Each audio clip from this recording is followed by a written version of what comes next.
You know, guys, there's just something special about being able to walk up to your 2006 turbo mini chopper. Well, if you can do it right.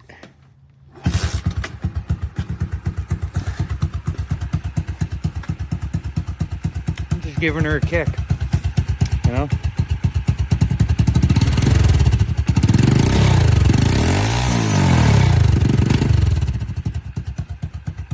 It's about as good as it gets right there.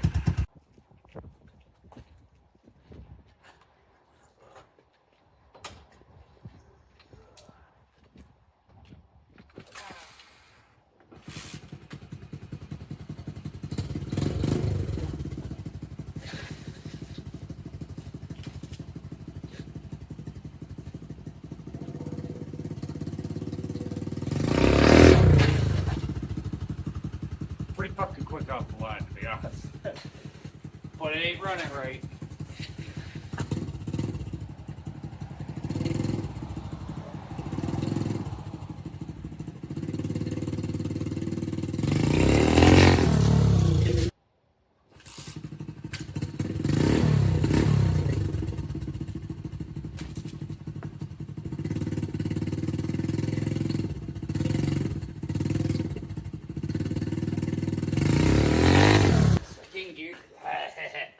Second gear, nowhere near as impressive though.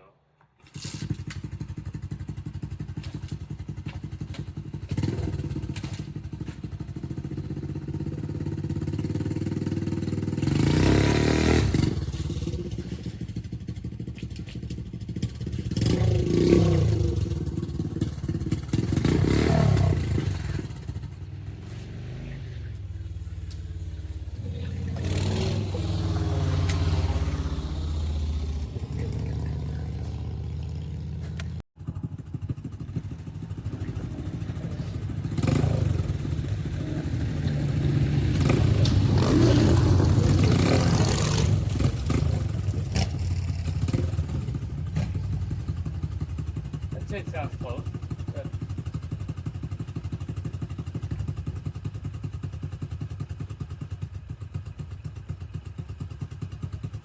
You can hear the turbo turning over the motor at this point.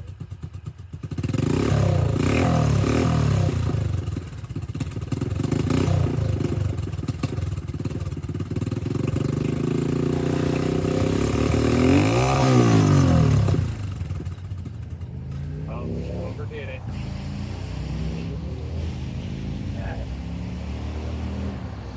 Probably not good to just run it sitting still, but it's pretty fucking sick either way.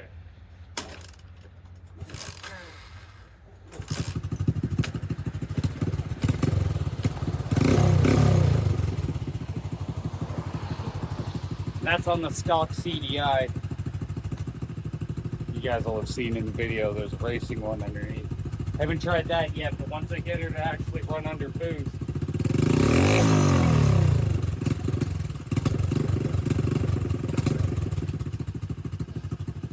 it'll be alright.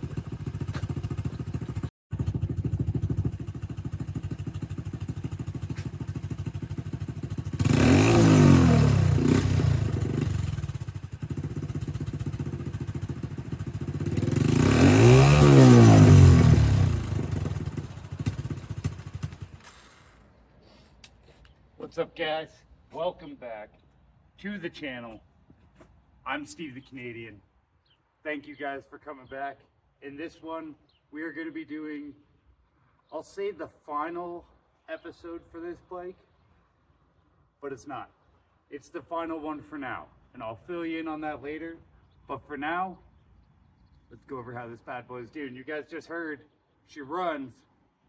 I'm not going to take any credit yet for it running good, but we'll go over that in the video. So again, thank you guys for coming back. Hit that like button, subscribe. Let's check this thing out. All right, guys, so here she be. This is the 2006 Diablo Mini Chopper V3. Well, I guess, yeah, because the first one, and then I did the second one, and then it's the third version now, the final form, if you will. Now, for commenters, people, haters, anyone, very first topic we're going to cover, the seat. There's a black one coming, and I have debated on just painting it white to match.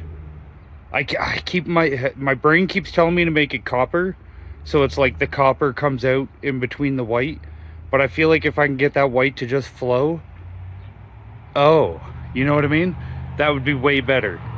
So to get that out of the way right off the bat, yes, that's going to be the seat shape because it's comfortable and you can ride quite nice on it, but no, it is not going to be the color. So forget that it's red, okay? Because that does not make it look good at all, but it would look even worse without the seat on. So where do we start? Do we start with the absolutely ridiculous Elton John Liberace theme going on? Like, I'll tell you, it'd be a niche market for somebody that wants this, but if you're into like antique Roman stuff, it's the bike, and motorcycles, it's the bike for you. And you'll see on the back what I mean by that later, because it did not turn out the way I want.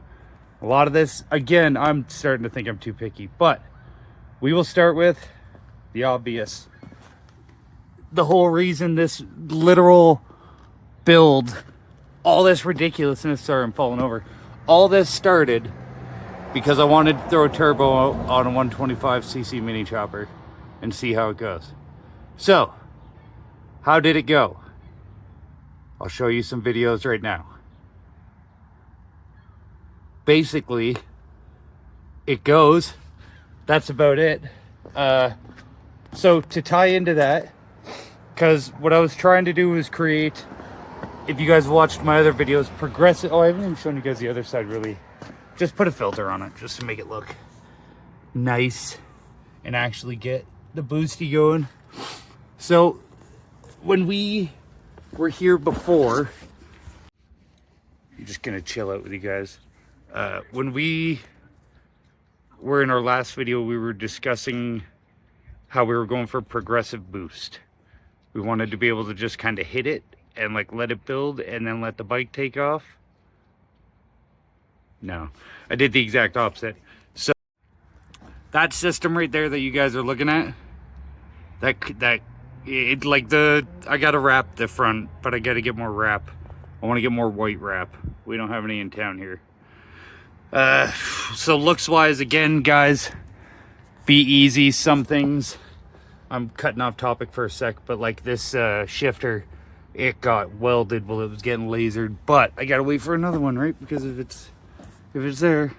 So yeah, that'll be wrapped in a nice white, because it looks as haggard as you think, but it fully functions. It's sealed. Everything has been sealed and gasketed.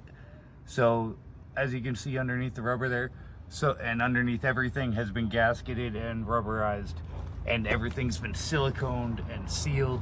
So there is absolutely no leaks. I know that for sure, that there are no leaks. I went around it with smoke and everything. There are no air gaps. But the issue we're running into here is basically, I built a Toyota Supra. And for those that know that. For those that don't know, basically, like, this thing starts going, all the boost, all at once. So I built a lag monster. This thing will start giving boost all at one time. And I guess, like, we're gonna get up to the gauges here right away, but I have no idea what it's making, to be real. So I'm not even gonna come at you guys with numbers. I have two illegitimate numbers because the gauge isn't working right, and I got two numbers out of it, two different, like one each time, but I can't write them down yet as the actual numbers. And it's disappointing, because the reason I went with that gauge up there, right there, you know what, we're even gonna get up and turn it on. Actually, while we're down here, let's cover it, okay? So we're still covering the turbo topic, but we're gonna just jump up top quick. So there's, underneath, there's a button. That nice smooth power button. Right there. That's the button. Off, on. So when it's on, kind of lights up everything blue underneath. You have your headlight. You have your tail light. You have your voltage and RPM gauge, and you have the boosty gauge. Now if you guys see the boosty gauge, beautiful, right? This is actually a really nice fucking boosty gauge. I even love that color. That color, it's like showing you all the colors on the camera. Now watch this, guys. Watch freaking this, guys.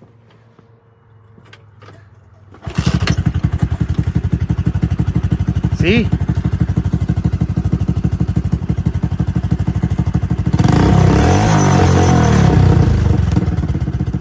Nothing.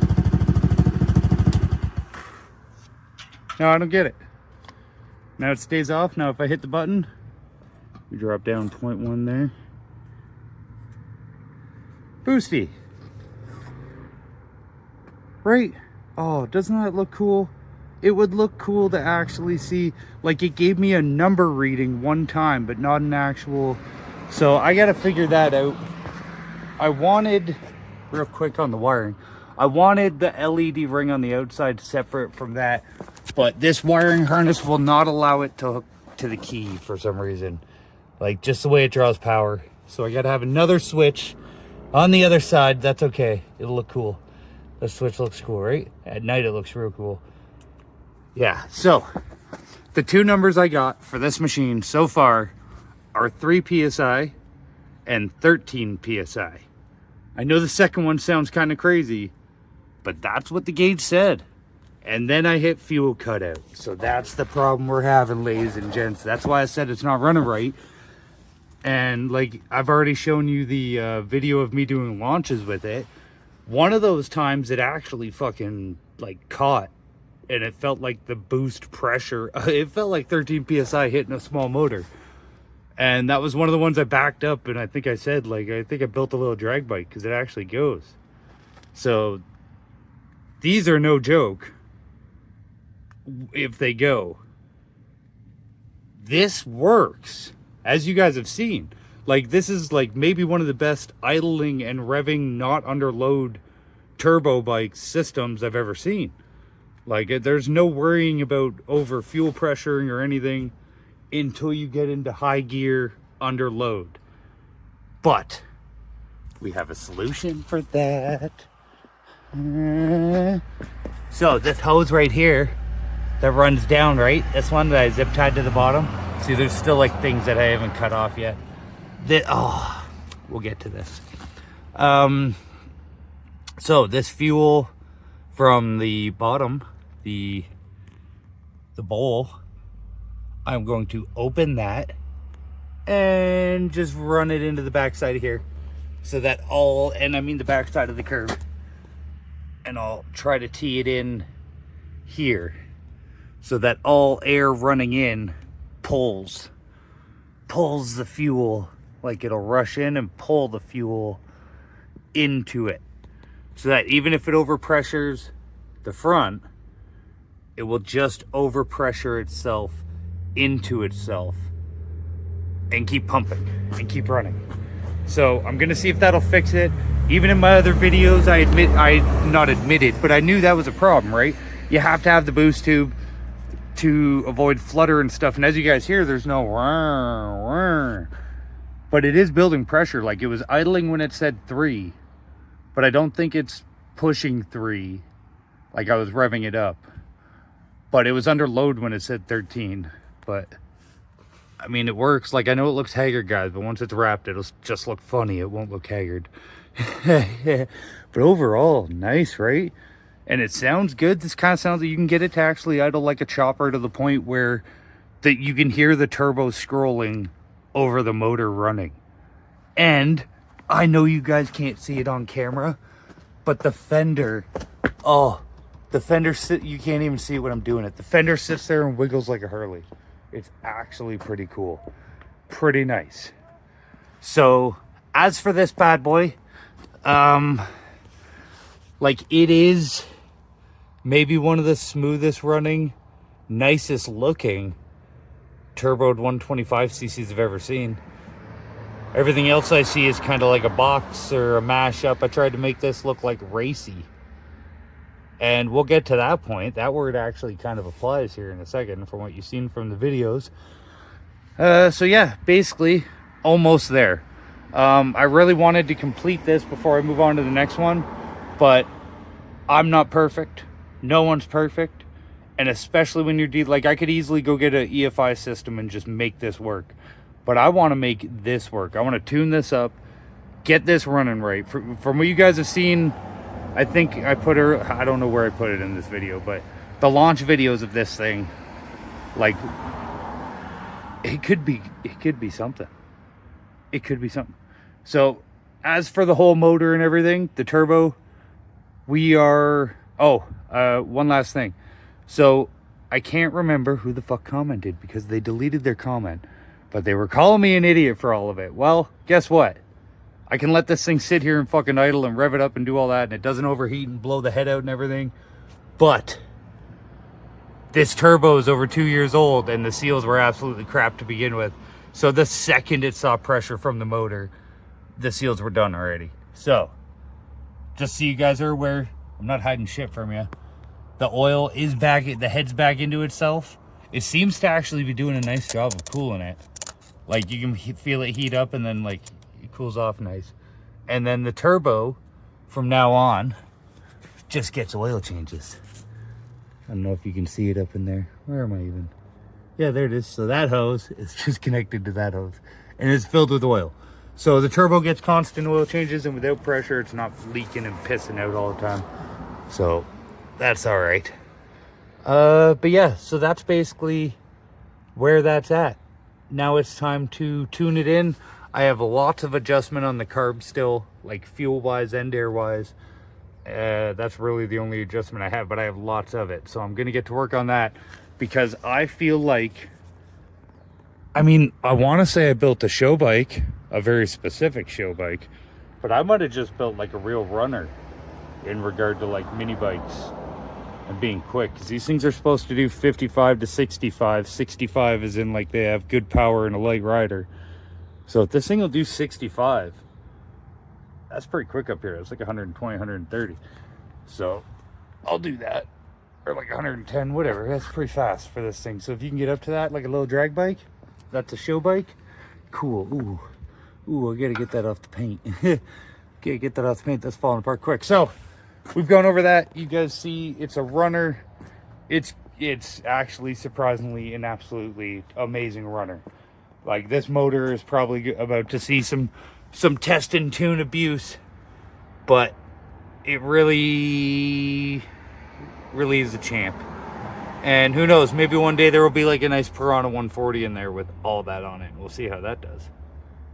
Maybe it's already in my garage. Maybe not. Probably is though. But that's it for the motor, guys. So let's go over the weird little details of the bike. Let's go over why the bike is called the $1 Million Bike. That's actually the bike's name. You guys have probably seen the plate if you've seen the sneak peek. If not, it's in there. I will just sneak a picture in here because I'm not going to open that to go back in. The joke of this bike is, up here in Canada, this is a $1,000 to $2,000 bike, depending. If it's perfect, you can ask like $1,500 to $2,000. If it's rideable and nice, you can ask $1,000. Lower from there, I picked this one up for $500. So the joke is, it has all these fancy details: engraving, gold, gauges, mirrors, turbo, like engraving to the point of, like, if you guys see the rear drum is engraved. The kicker is engraved. I actually have to get a new clip or whatever. I don't know where it went, but I need it because this thing's just loose. But this is engraved, and I haven't polished. I got to polish this with a machine to get in deep there and get good. By hand, it just got the chrome, but it's not getting in there. It should turn it gold like this. As you can see, even this cover engraved. The starter motor, which is kind of hidden until I get lights on it, engraved, as you can see, with the same floral pattern on there, and that's engraved all the way around. Let's zoom on in here so you can see how ridiculous I got with it. The valve caps, engraved, same floral pattern. Are I already showed you. This is the pride and joy really of it. This is something that could be sold to put on another machine. Just make anything nice. I don't care who you are if you think the bike's ugly. That's fucking nice though, right? Pretty engraving on there. And then when we come around to the other side, we got clutch cover cap. Same thing. I gotta take a machine to it. There's like little birds inside, but the other parts had that too, and they cleaned up nice. It's just too small. But yeah, and then this cap on the outside, nice and done. And then of course I told you guys about this. This is what I meant by it welded itself. As you guys can see, it was going to be like a snake pattern around it. Let me just zoom out to get like a snake pattern around it. Just kind of classy, but it did not work, as you guys can see. So I'm just waiting on another one. And then even the chain guard, case saver, one or the other, engraved. It's got kind of the same floral pattern up top, but then with just a nice centerpiece. So as you guys can see, I know that was like a small amount of parts, but that's a substantial amount of engraving for a mini bike. And there's almost no reason for there to be that amount of engraving on any mini bike. Because I'm not sure if you guys know, but up here in Canada, things are expensive, and that engraving is quite expensive per hour. Even for them just to figure out, like that piece there would be a couple $100. So, that fuck up would have been hundreds of dollars. You know what I mean? So yeah, excessive, probably. Does it look sweet? Oh gosh, yes. Does it ever? Right? So now, since we're staring at a gold part and gold things, moving on to the paint. Right? We did the nice fancy engraving. Let's do the nice fancy paint. So what inspired the paint? No idea. My ADHD told me you're doing copper and white. So copper and white it was. But I like cream color, not like bright white. So it is a cream color. And it is a cream color with a pearl. And it's kind of hard to see because I did a flat on there as well. There's flat clear underneath, shiny clear. And if you're wondering what these stripes are, this is 24 karat gold. So again, if you guys are wondering why I'm calling this the $1 million bike as part of the joke, it's because of also the amount of 24 karat gold that's on it. Now hang on, hang on, it gets more ridiculous that the entire underside of the tank is 24 karat gold. And then if you guys really want to think I'm retarded, oh yes, the whole underside of the back fender is also 24 karat gold. So, I don't know, excessive, maybe, but if I'm gonna call this thing the $1 million bike, I might as well do things that a $1 million bike would do. You know what I mean? Underneath the gas cap there, I think you can see it. 24 karat gold. That was the first pin strip I did. Now I'll show you guys the fender. You guys can judge me all you want. I got a plane going by. I'm sorry if that's loud.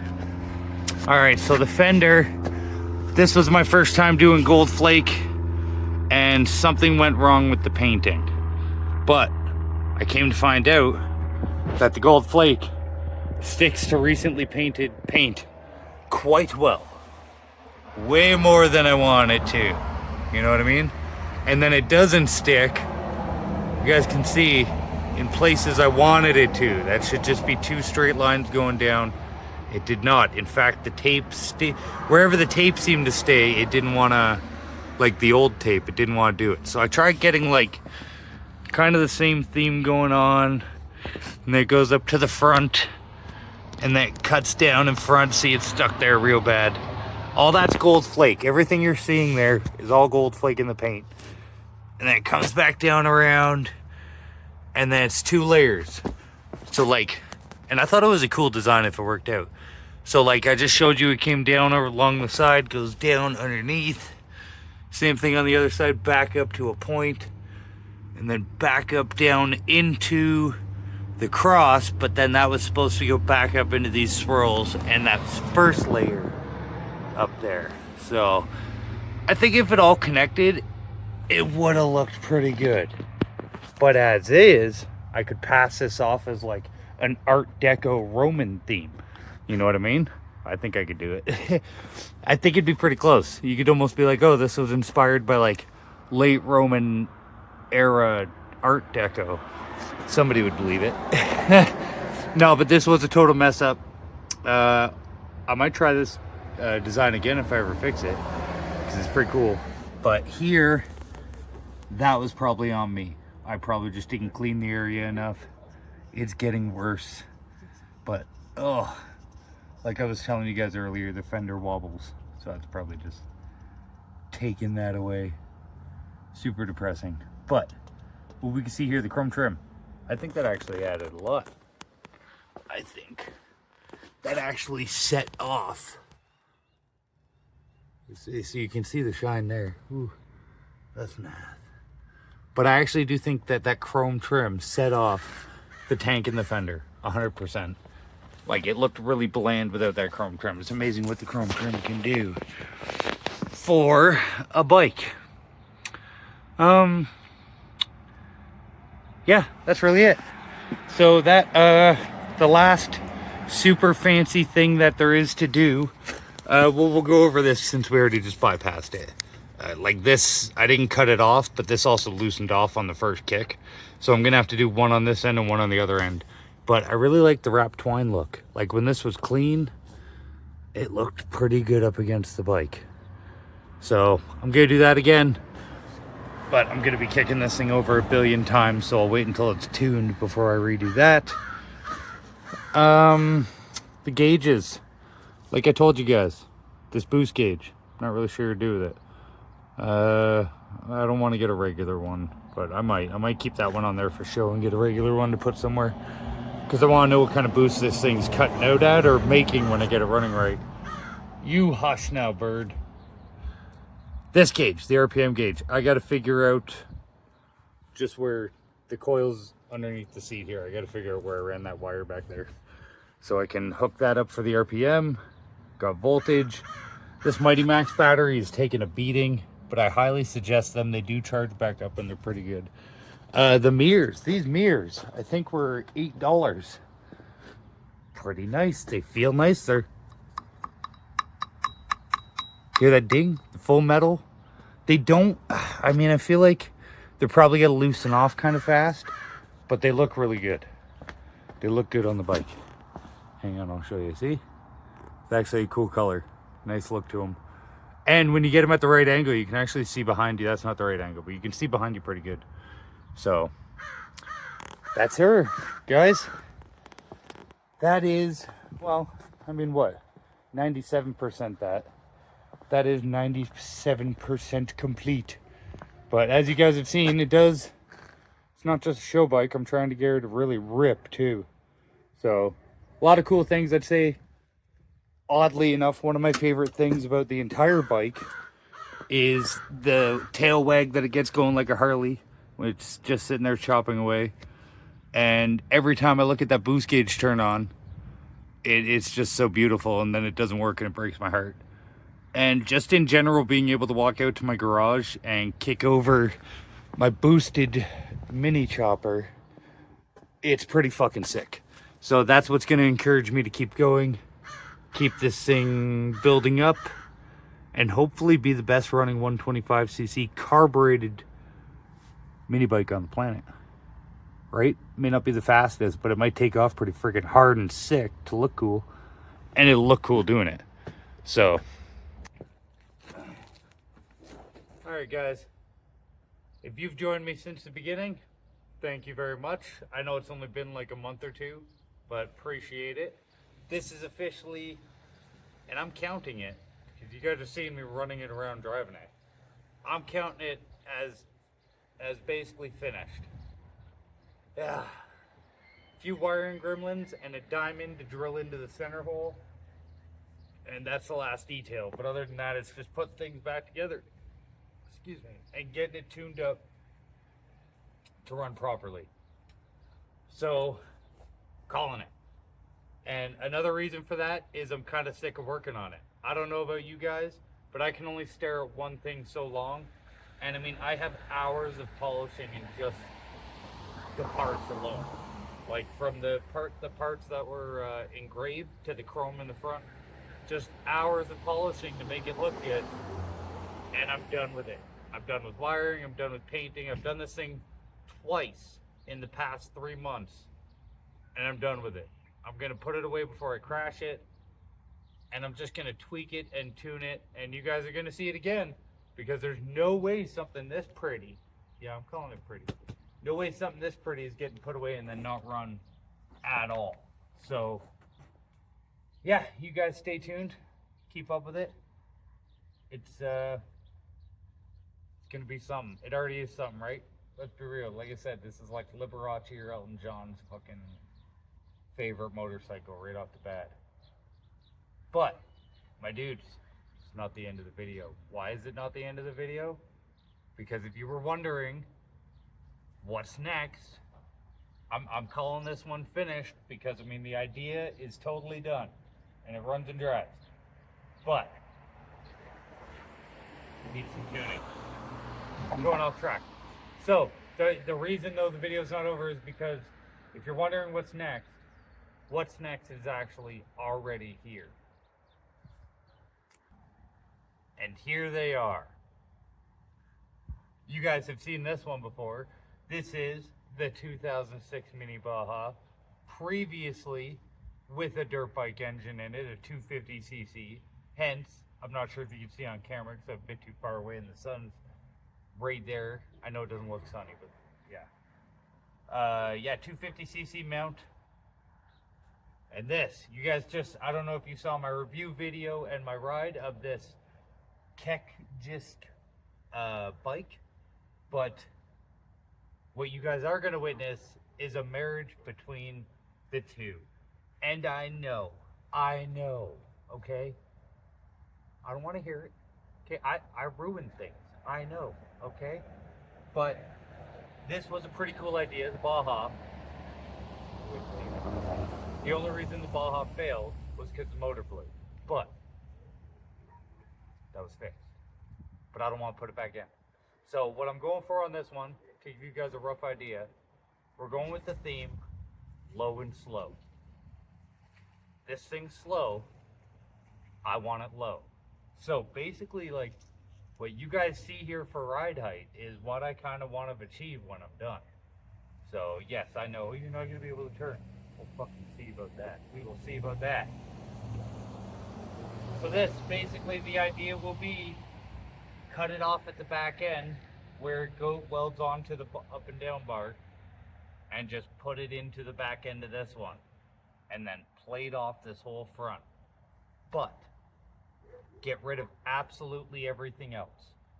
So everything that drives this unit will be right here in the back, covered. Won't see a thing. Might even put like a nice bumper back end on it. Won't see a damn thing. Hence the low and slow. I basically want to go the exact opposite of what you guys just saw. You guys just saw the $1 million bike, which had way more than any mini bike should ever have done to it. This is gonna have a lot less. A lot less than anything really. I mean, if you actually think about it, it is a pretty extreme thing to cut a legit e-bike in half to do what I'm doing. But for the sake of what I'm doing, exact opposite. I'm not doing anything crazy on this. In fact, the less I can do on this and the more parts I can take off, the better. So that's the goal with this bike, and that's where we're gonna go with it. So in that one, thank you guys for being here, and I will see you guys later. Look at the puppy. There's a cute puppy across the street.